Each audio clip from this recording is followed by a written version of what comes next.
করছো গো? এটাই এঁচড়ের চপ করবো। এঁচড়ের চপ? হ্যাঁ হ্যাঁ হ্যাঁ। কিভাবে বানিয়েছো এঁচড়ের চপ একটু বলে দাও বন্ধুদের। আসসালামু আলাইকুম বন্ধুরা।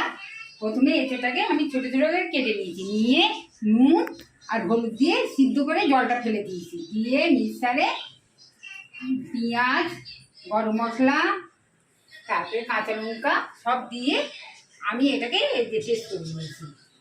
নিয়ে এবার সব রকম মশলা দিয়েছি, দিয়ে এবারে এটাকে চপ বানাবো।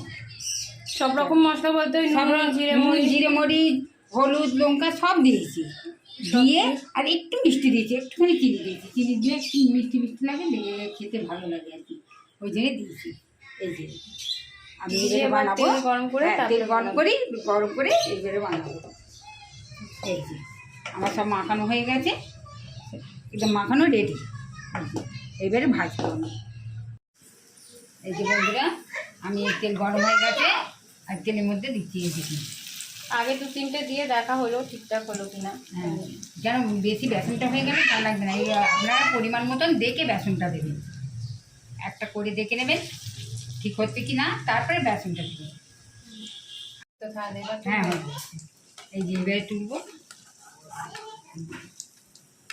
দেখো কত সুন্দর হয়েছে ভাজাটা।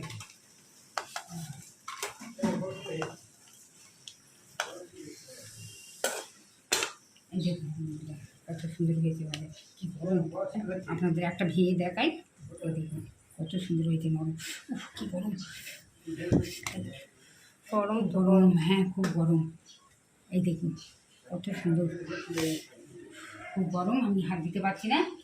বন্ধুরা, আমি যেরকমভাবে করে বললাম আর যেরকমভাবে দেখালাম, এইভাবে করে আপনারা বাড়িতে খেয়ে দেখবেন, যে আমাকে জানাবেন।